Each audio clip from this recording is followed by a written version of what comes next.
जिस कहानी को बीते 70 साल से लोग सिनेमा के रुपहले पर्दे पर देखने का ख्वाब संजोए रहे हों और जिसे बनाने की कोशिशें एम.जी. रामचंद्रन और कमल हासन जैसे दिग्गज बरसों पहले कर चुके हों, उस कहानी को आखिरकार पर्दे पर उतरते देखना किसी कौतुक से कम नहीं है। निर्देशक मणिरत्नम हालांकि बातचीत में कहते हैं कि ये फिल्म उन्होंने बड़े पर्दे पर सिनेमा की भव्यता या उसका कौतुक दिखाने के लिए नहीं बनाई है, लेकिन फिल्म का अंतिम प्रभाव दर्शकों पर यही पड़ता है। कल्कि कृष्णमूर्ति के उपन्यासों की पोन्नियिन सेल्वन श्रृंखला के 3 उपन्यासों की कथा इस पहली फिल्म में है, और अगर कहानी पहले से न पता हो करीब 2.25 घंटे की फिल्म देखने के बाद इसका समझ आ पाना काफी मुश्किल है। कुछ बाहुबली जैसे राजसी संघर्ष की इस कहानी में किरदारों की भरमार है।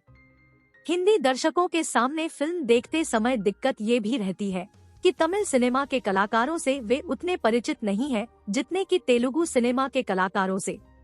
फिल्म पोन्नियिन सेल्वन पार्ट 1 देखना अपने आप में किसी दिव्य अनुभव से कम नहीं है। मणिरत्नम ने सदियों पहले की नहीं बल्कि 1000 साल पहले की एक कहानी को अपनी इस नई फिल्म का आधार बनाया है। कहानी ये उनके मन में तब से घुमड़ती रही है जब वह सिनेमा के आसमान के ध्रुव तारा बनने लगे थे। यहाँ कहानी एक पुच्छल तारे से शुरू होती है। बीमार राजा अनिष्ट की आशंका देखते हुए अपने छोटे भाई को गद्दी सौंपता है और छोटा भाई समय आने पर अपने बेटे को। बेटी मानती है कि उसका दूसरा भाई इस गद्दी के लिए अधिक उपयुक्त है। उधर बड़े भाई का बेटा भी है।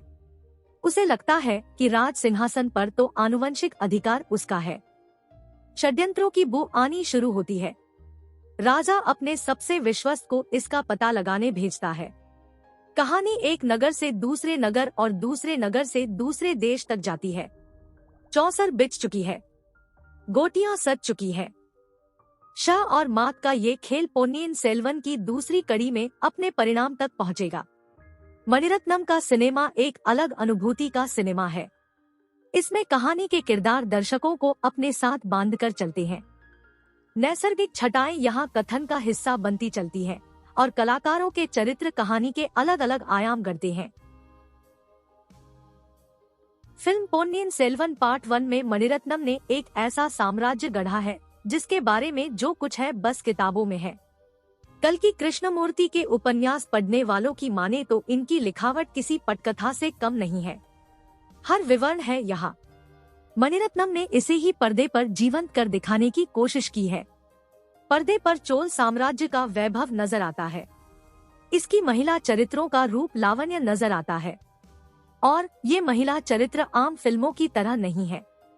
यहाँ रिश्तों की हर गांठ पर उनका पहरा है और कहानी के हर मोड़ पर उनकी निगाहें टिकी हुई है।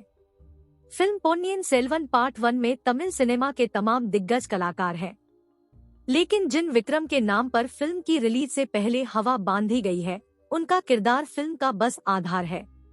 असली मस्तूल इस फिल्म में कार्ती ने गाड़ा है। उनका खिलंदड़पन दर्शकों को भाता है। उनकी मस्ती दर्शकों को कहानी का हिस्सा बनाने की पूरी कोशिश करती है। ऐश्वर्या राय बच्चन यहाँ राजवंशों के बीच चलने वाली राजनीति का मोहरा है। उनकी सुंदरता और उनकी कुटिलता दोनों आकर्षक है। जयम रवि का कहानी में प्रवेश देर से होता है और वह इसलिए क्योंकि फिल्म का दूसरा हिस्सा उन्हीं के किरदार की धर्मध्वजा लहराने वाला है।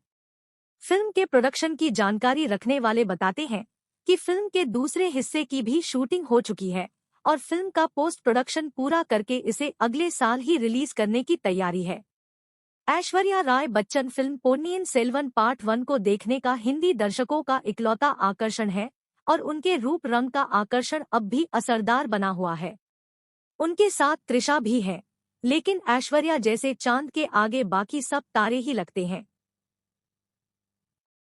ऐश्वर्या लक्ष्मी का किरदार काफी कम देर के लिए दिखता है और कहानी में उनकी उपयोगिता को भी स्पष्ट नहीं कर पाता है।